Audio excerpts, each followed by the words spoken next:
ಎಲ್ಲರಿಗೂ welcome to my channel JVSC vlogs. ನಾನು ಜ್ಯೋತಿ ಅಂತ. ಏನಪ್ಪ ಇವತ್ತು ಇವ್ರದ್ದು ವಾಯ್ಸ್ ಅಷ್ಟೇ ಕೇಳಿಸ್ತಾ ಇದೆ ಅಂದ್ಕೊಂಡ್ರಾ? ಹೌದು, ನಾನು ಇವತ್ತು ತುಂಬ ಬ್ಯುಸಿ ಇದ್ದೆ, ಹಾಗಾಗಿ ರೆಕಾರ್ಡ್ ಮುಖ ತೋರ್ಸೋಕ್ಕಾಗಲಿಲ್ಲ. ಬೆಳಗ್ಗೆ ಹೊತ್ತಿಸಿಲ ಪೂಜೆ ಆಗಿದೆ, ನೀವು ನೋಡ್ಬೋದು. ಸಿಂಪಲ್ಲಾಗಿರೋ ರಂಗೋಲಿ. ಹಾಗೆ ಬೆಳಗ್ಗೆ ತಿಂಡಿಗೆ ಪಲಾವ್ ಮಾಡ್ತಾ ಇದ್ದೀನಿ. ಗ್ಯಾಸ್ ಮೇಲೆ ಒಂದು ಬಾಣಲೆ ಇಟ್ಟು ಎಣ್ಣೆ ಹಾಕಿಟ್ಟಿದ್ದೀನಿ. ತರಕಾರಿ ಎಲ್ಲ ಹೆಚ್ಕೊಂಡಿದ್ದೀನಿ. ಹಾಗೆ ಅಕ್ಕಿ ಕೂಡ ತೊಳೆದು ಇಟ್ಕೊಂಡಿದ್ದೀನಿ. ಅರಿಶಿನ ಪುಡಿ ಇಟ್ಕೊಂಡಿದ್ದೀನಿ. ಹಾಗೆ ಒಗ್ಗರಣೆ ಹಾಕೋಕ್ಕೆ ಈರುಳ್ಳಿನ ಇಟ್ಕೊಂಡಿದ್ದೀನಿ. ಮಸಾಲೆ ರುಬ್ಬಿಟ್ಕೊಂಡಿದ್ದೀನಿ. ಕೊಬ್ಬರಿ, ಹಸಿ ಶುಂಠಿ, ಬೆಳ್ಳುಳ್ಳಿ, ಹಸಿಮೆಣಸಿನ್ಕಾಯಿ ಎಲ್ಲನೂ. ಇದು ಬಿರಿಯಾನಿ, ಪುಲಾವ್ ಎರಡಕ್ಕೂ ಹಾಕುವಂಥ ಮಸಾಲೆ ಇದು. ಎದಕ್ಕೆ ಬೇಕಾದರೂ ಹಾಕ್ಕೋಬೋದು. ಮಸಾಲೆನ ರುಬ್ಬಿಟ್ಟಿದ್ದೀನಿ, ನೀವು ನೋಡ್ಬೋದು. ಹಾಗೆ ಬೇಗ ಬೇಗ ಪಲಾವ್ ಮಾಡಿದೆ ಬೆಳಗ್ಗೆ. ನೀವು ನೋಡ್ಬೋದು, ಇಲ್ಲಿ ಪಲಾವ್, ಮೊಸರು ಬಜ್ಜಿ ಎರಡೂ ರೆಡಿಯಾಗಿದೆ. ಬೆಳಗ್ಗೆ ಟಿಫನ್ನು ಆಯಿತು. ಹಾಗೆ ಟೀ ಕೂಡ ಮಾಡ್ಕೊಂಡಿದ್ವಿ, 2 ಲೋಟ. ಮಗ ಟೀ ಕುಡಿಯೋದಿಲ್ಲ ಬೆಳಗ್ಗೆ, ನಾವು ಮಾತ್ರ ಕುಡಿತೀವಿ. ಹಾಗೆ 12 ಗಂಟೆಗೆ ಮಧ್ಯಾಹ್ನ ಬಂದ ಮಗ ಕಾಲೇಜಿಂದ. ಫ್ಯಾನು ತೊಗೊಂಡು ಬಂದಿದ್ವಿ, 2 wall fan, 1 ceiling fan, 3 fan ತೊಗೊಂಬಂದಿದ್ವಿ. ಅದನ್ನೇ ಬಾಕ್ಸಿಂದ ಬಿಚ್ಚುತ್ತಾ ಇದ್ದಾನೆ ಮಗ.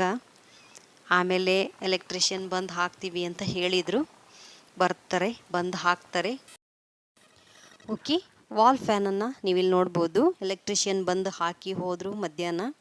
ಬೆಳಗ್ಗೆಯಿಂದ ಸಾಯಂಕಾಲವರೆಗೂ ಇದೇ ಕೆಲಸ ಆಗೋಯ್ತು. ಮಧ್ಯಾಹ್ನ ಅಷ್ಟೊತ್ತಿಗೆ ಹಾಕೋದಕ್ಕೆ ಸ್ಟಾರ್ಟ್ ಮಾಡಿದರು. ಇದು ವಾಲ್ ಫ್ಯಾನು, ಇದು ಸೀಲಿಂಗ್ ಫ್ಯಾನು. ಇದು 3600. ಅದು ವಾಲ್ ಫ್ಯಾನು 2200. ತುಂಬ ಚೆನ್ನಾಗಿದೆ. ಇದು ಕೂಡ ವೈಟು. ಇದು ಮಗನ ರೂಮಿಗೆ ಹಾಕಿರುವಂಥ ವಾಲ್ ಫ್ಯಾನು. ಇದು ಅಷ್ಟೇ ತುಂಬ ಚೆನ್ನಾಗಿದೆ.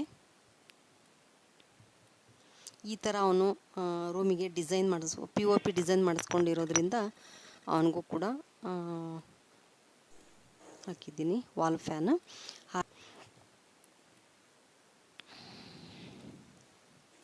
ನಮಗೆ ಮಧ್ಯಾಹ್ನ ಬರೀ ಅನ್ನ ಸಾಂಬಾರು ಉಂಡಿದ್ರಿಂದ ರಾತ್ರಿ ಊಟಕ್ಕೆ ಅಂತ ಒಂದು ಸ್ವಲ್ಪ ಚಪಾತಿ ಹಿಟ್ಟು ಕಲಿಸ್ತಾ ಇದ್ದೀನಿ.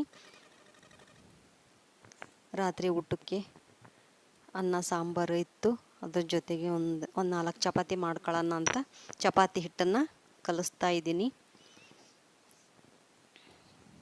ಒಂದು ಹೊತ್ತಾದರೂ ಚಪಾತಿ ಅಥವಾ ರೊಟ್ಟಿ ಇಲ್ಲದೆ ಇದ್ದರೆ ಊಟನೇ ಸರಿ ಅನಿಸಲ್ಲ. ಹಾಗಾಗಿ ನಾನು ಮತ್ತೆ ಚಪಾತಿ ಹಿಟ್ಟನ್ನು ಕಲಿಸ್ತಾ ಇದ್ದೆ.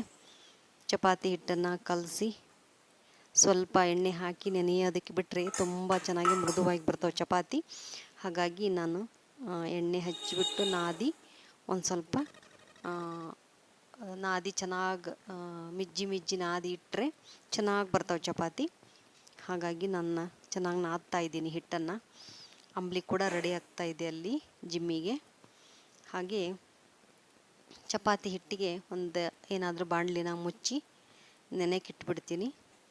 ಪಲ್ಯ ಗಿಲ್ಲೆ ಎಲ್ಲ ಮಾಡೋ ಅಷ್ಟೊತ್ತಿಗೆ ಚಪಾತಿ ಹಿಟ್ಟು ನೆನ್ಕೊಳ್ಳುತ್ತೆ.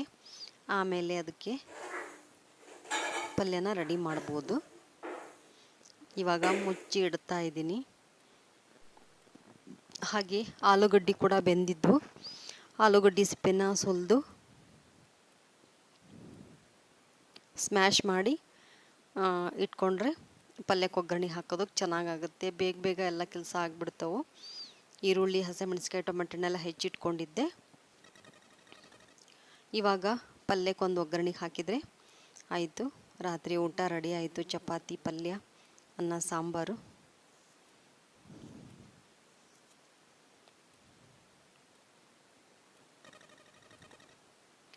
ಓಕೆ, ಅಷ್ಟೊತ್ತಿಗೆ ನನ್ನ ಫ್ರೆಂಡ್ ರೂಪ ಕೂಡ ಬಂದಿದ್ಲು. ಹಾಗೆ ಮಾತಾಡ್ತಾ ಅವಳು ಮಾತಾಡ್ಕೊಂಡು ಹೋದ್ಲು. ಆಲೂಗಡ್ಡೆ ಪಲ್ಯ ಮಾಡ್ತಾ ಇದ್ದೀನಿ ಇವಾಗ. ಆಲೂಗಡ್ಡೆ ಪಲ್ಯ ಆದಮೇಲೆ ಚಪಾತಿ ಮಾಡ್ತೀನಿ. ಓಕೆ, ಇಲ್ಲಿಗೆ ನಾನು ವಿಡಿಯೋನ ಮುಗಿಸ್ತಾ ಇದ್ದೀನಿ. ಈ ವಿಡಿಯೋ ನಿಮಗೆ ಇಷ್ಟ ಆದರೆ ಲೈಕ್ ಮಾಡಿ, ಶೇರ್ ಮಾಡಿ, ಕಮೆಂಟ್ ಮಾಡಿ. ಹಾಗೆ ನನ್ನ ಚಾನಲ್ನ ಸಬ್ಸ್ಕ್ರೈಬ್ ಮಾಡ್ಕೊಳ್ಳಿ. ಈ ವಿಡಿಯೋ ನೋಡಿದ್ದಕ್ಕೆ ನಿಮಗೆಲ್ಲರಿಗೂ ಧನ್ಯವಾದಗಳು. ಹಾಗೆ ಇವತ್ತು ಫ್ಯಾನಿಗಿನ್ನು ತಂದಿದ್ದನ್ನು ನಿಮ್ಮ ಜೊತೆ ಶೇರ್ ಮಾಡ್ಕೋಬೇಕು ಅನ್ನಿಸ್ತು, ಹಾಗೆ ಶೇರ್ ಮಾಡಿದೆ.